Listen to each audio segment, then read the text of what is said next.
Hey reader, welcome back here to the channel, and we have an FAQ drop. The errata went live not too long ago, just a little while ago, and so decided to go ahead and do a quick review. We are not going to rehash what we talked about in the last errata review, so we'll only be going over the stuff that's in pink today. So just quick note, heads up about that. Starting off, there are actually four items we're going to be looking at today. The first one is going to be quick, but I'm glad that this exists.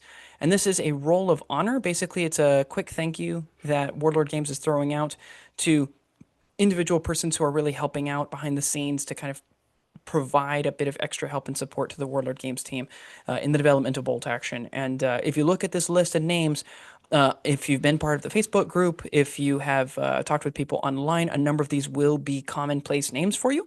I've seen a lot of comments from a number of these guys in the past, and they've always been spot on, really good advice. And so, huge thank you guys for the work you guys are doing. Fantastic job all around. Looking forward to seeing what we get into here. Looking first at the rule book, first of all, we are only at like 8 pages worth of errata still, which is not horrible. People are going to say whatever they want, but hey, been in game systems where, believe it or not, you do have more than that as early as day one. So hey, I'll take it. It's fine. Starting off, as we look at the pink section, the first one has to deal with the flak rule. This is just confirming what's actually written, I think, elsewhere in the document. We're talking about how vehicle-mounted flak machine guns don't have their shots when they're on vehicles when firing against aircraft. I kind of just assumed that that was true because of where it's written elsewhere, but it is nice to have it kind of written in alongside everything else as well in the section talking about flak. There's a clarification on key positions that in order to capture an objective, the unit or a transport including a unit must end its activation within 3 inches of the objective, and there has to be no enemy within 3 inches of it. So, just confirming that it's not a contest style scenario. In order to actually capture it, you do have to completely remove every enemy, including vehicles, from that objective when when you end an activation for a infantry or artillery unit within that range. Okay, so it's not, you can move them up 3 inches and then you remove stuff later in the round, and at the end of the round you score it. This is confirming it has to be at the end of the activation where the unit moves up, which is interesting. It does change strategy a little bit in terms of what order you activate things in. Could complicate things from people, but that is useful to know. The next one just talks about how company commanders can take, as long as the compulsory units in a platoon are taking a specific type of mount effectively, then the company commander can also take that style of mount. We're not going to go into bicycles, motorcycles, and horses here. We actually covered that in our transport series as one of the faux transport options. So go ahead and check out that video if you want to know a little more about it, but just confirming that if you're taking compulsory units that have this, you can also take it for the company commander, which is awesome. We got transports and tows. This section is just confirming that while ambulances are technically transports and tows, they don't have transport capacity. They're still treated like transports and tows, which means that since they're not armored, they can be removed if you get closer to them than they are to the enemy, which is different from a medic unit. So that is one of the trade-offs that you get from this, and it just confirms that you can, in fact, take the ambulance instead of the infantry medic, as long as the platoon allows transports, which, as far as I know, every rifle platoon allows for transports. The biggest thing here is it does kind of give you a reason to take an infantry medic over and against a field ambulance. The field ambulance has a larger footprint, which means you do get a wider radius that you're measuring the 6+ save from. But the medic is also not going to be automatically removed if it's closer to the enemy than it is to one of your allied units at the end of a round.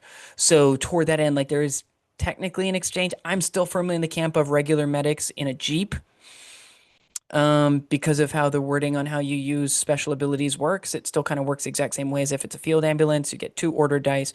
You are technically pretty easy to remove. You just remove the Jeep, and then you might remove the medic inside just by virtue of damage.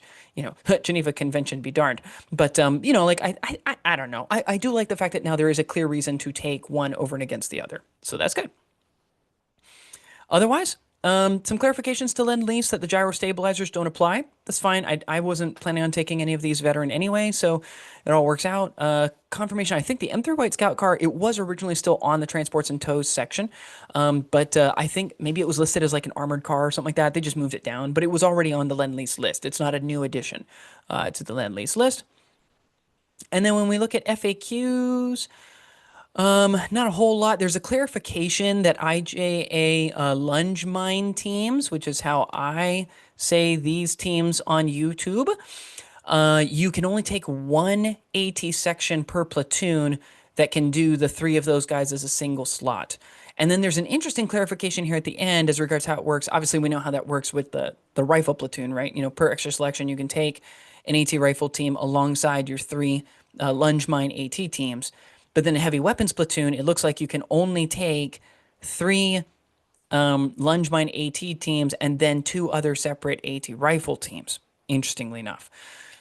So I guess that means you also can't make nine lunge mine AT teams. I think that's really what this errata is trying to clarify. You can't do nine of them in a single heavy weapons platoon, which I mean for game balance and game design, I think is fine. I feel like that's a whole lot of ordered dice that are relatively easily removed. So certain games you might be throwing away your chances, especially if you're playing, against an army that doesn't have really good vehicles like partisans or Greeks, where they may not be taking any vehicles and all that you're going to be fighting is infantry with lots of machine guns. I feel like there's a trade-off, but hey, nice to have that clarified now. So for IJA players, there you go. Just clarification as we get into this one that cavalry can in fact dismount as part of an escape move. So you can recce, and then at the end of that escape move, you can dismount if you wanted to. Could be useful, situationally useful. It does allow you to take better advantage of cover once you're on once you've rushed up to an objective. The next turn, if you recce away from a shot, you can dismount, which now means that you're not getting that penalty to cover saves. So for the few of us like myself who are still running cavalry, there you go. Good to know. Have that in your back pocket. This is one right here is just a confirmation that if you purchase a piece of gear that just it can be given to one man can take, that you can't give that to the non-commissioned officer. It has to go to one of the rank and file, effectively, that's in their unit. That's always the way that it's been. This is just a confirmation you can't put a BAR or a Panzerfaust on the officer. That's fine. I think that's okay. And then just confirming, and this is an interesting one, that heavy machine guns, which have +1 penetration, when they're firing at long range, where they would suffer a penetration -1, can they still apply pins to an inexperienced or regular vehicle? And the answer is yes. Which one makes sense with how the whole, doing pins to inexperienced and regular vehicles is worded for heavy weapons. It was something in question because pen +0 heavy weapons are not a thing, right? Elsewhere, everything at least has a +1. But this is good to know. It's also good to know that this is also a subtle confirmation that the whole -1 to your penetration at long range is not pen -1 to a minimum of 1. It is pen +1 to a minimum of 0. So now we know. Soft confirmation that that's the case. Does reinforced frontal armor work against Soviet dog mine teams and, once again, the lunge mine teams? And the answer is no, because it only works against shots. Both of those are resolved as if they were melee attacks, effectively, assaults against the vehicle. And so because of that, they do not need to, they don't apply reinforced frontal armor, which is useful. That's how I kind of always assumed it was working. So I guess that's kind of nice that we get that at least clarified. But hey, there you go. Now we know. Jumping over to this side, we'll just quickly run through these and then I'll jump back over. So I'll scroll down to make this a little bit easier. Do tanks need to have line of sight when assaulting? Yes. Fantastic, because that's already been the rule for everybody else. I love it when everyone in the game follows the same rules. If a tank is assaulting an enemy while moving through rough ground, does it have to move at least 4.5 inches in order to assault? This comes down to the fact that in order for a vehicle to assault, it has to move at least half of its movement in order to get to you. And the reason being is kind of reflect the fact the vehicle has to pick up speed, I think. And this is just confirming that if their speed is being cut in half because they only get advanced style move when going at a full run through rough terrain, do they go half of that movement speed instead of half of their would have been movement speed? And the answer is yes, it's half of their current movement speed, whatever it would be allowed to be. So there we go. Good to know. The next one is talking about what happens if some units are at point blank range of a unit and other units are not at point blank range of a unit. How does down affect the potential cover modifier? And the answer is, and I think this is the right answer, split them up, right? Roll the ones that have point blank range, make sure that you're applying accordingly. Roll the ones that do not have point blank range, or roll different colored dice or different size dice or something like that. So it's easy to tell which ones are getting the cover benefit of down and which ones are not. That's a good ruling. I love that. And then in hold until relieved, is objective control worked out at the end of each unit's activation, like it is with key positions that we talked about above? Or is it just once at the end of the game? And the answer is once at the end of the game, which means there's no controlling it and then the enemy's just contesting it until they remove all your guys. Nobody has it until the end of the game. So if there's even a single enemy model from either side at the very end of the game when time is called, or the last dice is drawn, resolved, and the last turn ends, or whatever's happening, if both sides have at least one unit in there, neither side has control. which could result in a lot of draws. So that's just one thing to think about in terms of how this works out. Um, I have questions, but hey, that's fine. I think that works out okay. But just know that that's how that works. Uh, can a unit subject to some form of compulsory move, if they end within range of an objective, capture it? So this would most commonly done by if a unit ends up panicking off of a foo bar or something else like that, and it's then forced to leave a transport and go down. If they're within range, do they still capture the objective? And the answer is yes, because they ended their activation, resolving a dice, right? And they're assigned an order, but it doesn't specify that it has to be, an assigned a successful order, right? Or an order that was done by you as part of the normal activation. If it happens even just as a reaction to something that the opponent does, as long as they are within range, enemy is not within range, and they are assigned an order dice, they claim the objective. So potentially one better thing about Fubar or losing a transport and having your unit have to forcibly disembark. So there you go. And then if more than 50% of a unit's models are out of arc, does that effectively give them a cover save? The answer is no. We're only looking at stuff that is within arc. I think that's also a very good decision. That's a good ruling.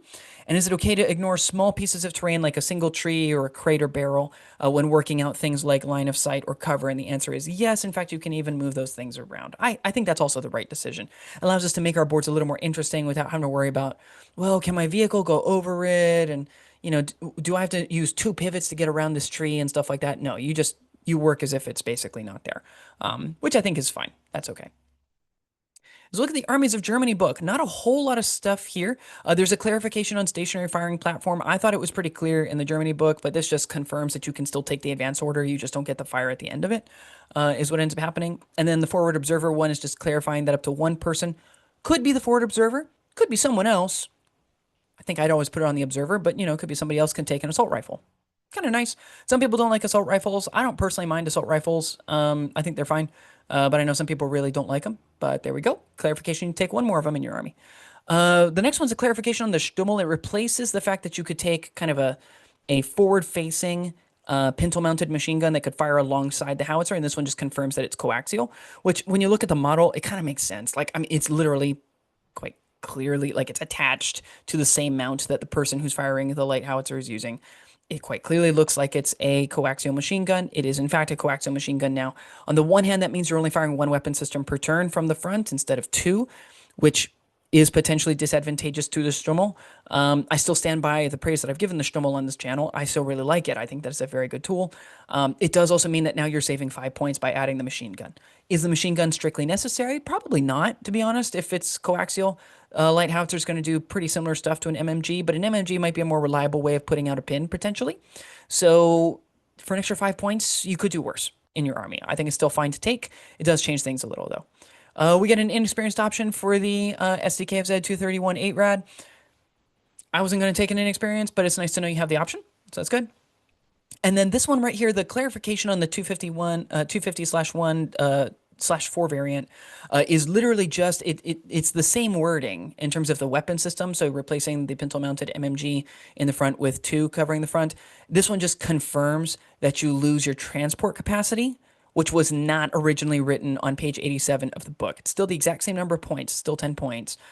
And then it does clarify also, because this was also not mentioned on page 87, that if you take this, it now no longer counts as a transport. It is now an anti-aircraft vehicle for the purposes of army selection.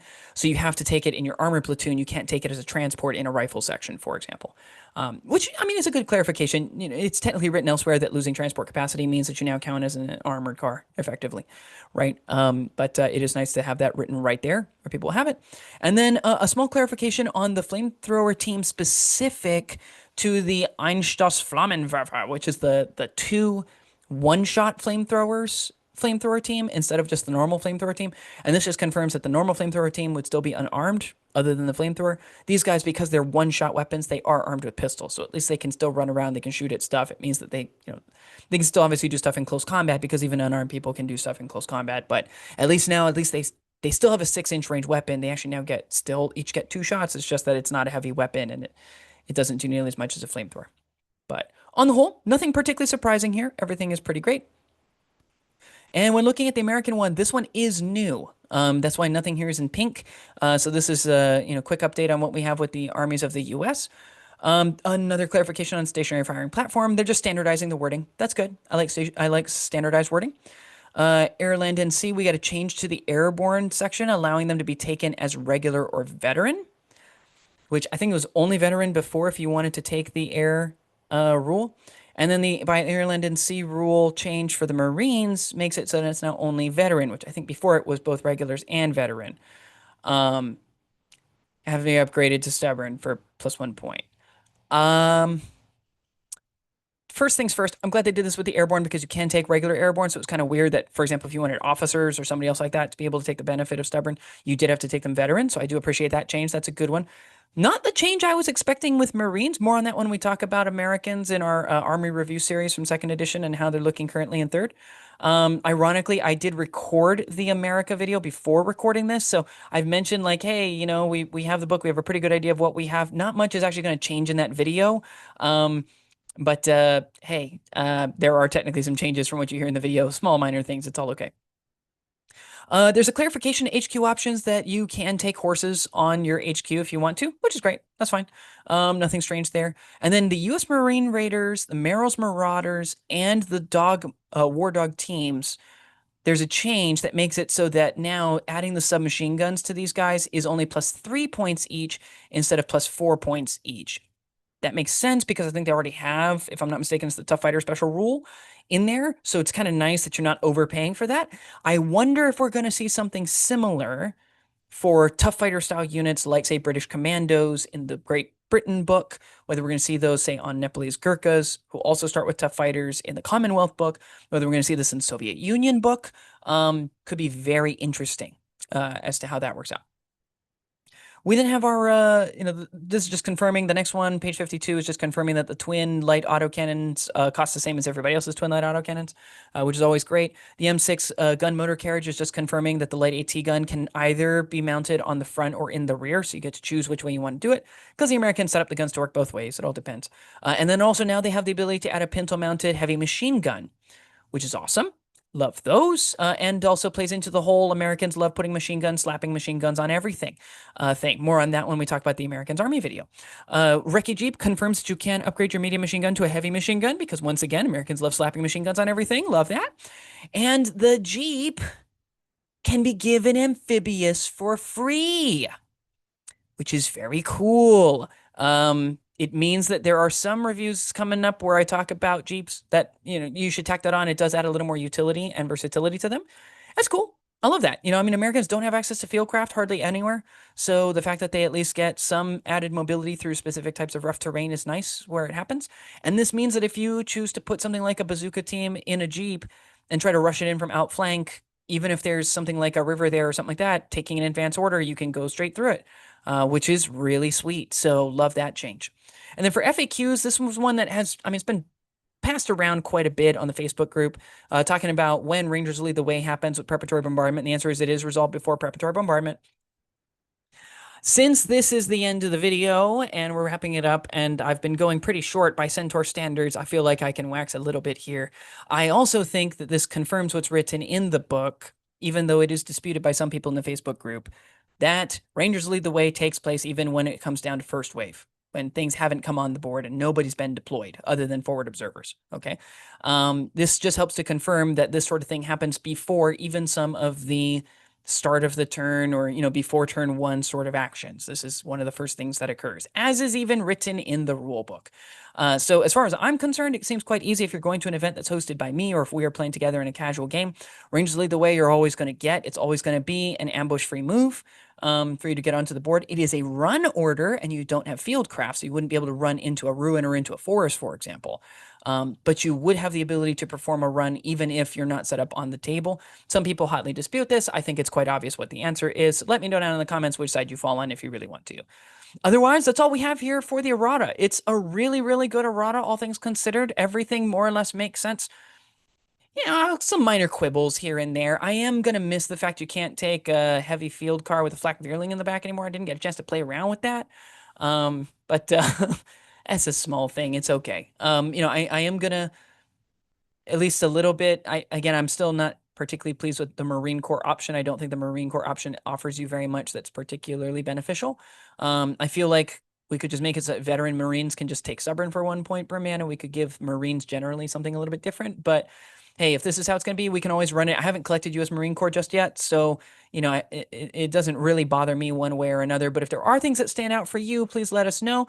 Are you surprised that spotters didn't change again in the errata? Are you surprised that we didn't get anything? I don't know, trying to think what else there have been that people have been arguing about recently. Nothing immediately comes to mind, other than, of course, how deployment zones work with first wave and special rules and stuff like that. But yeah, if there is anything else that you wish had been added or anything that you're a little bit surprised to see, let me know down in the. Oh, that's the thing I was thinking about. We still don't have a change to Norway not being able to take veterans with more than 5 men. In the app, you're allowed to take extra men. But in the PDF, they get you by PDF, it still only allows you to take extra men for inexperienced and regulars. I thought for sure we would get like a quick 1-drop, 10-second errata update to allow Norwegians to take extra veterans in their Royal Guard section. It's a tiny little quibble thing. It doesn't really matter. It's not important. But every errata, I look for it every time, and so far I haven't seen a change. So let me know down below if there anything else that you expected to see in the errata, and I will see you next time.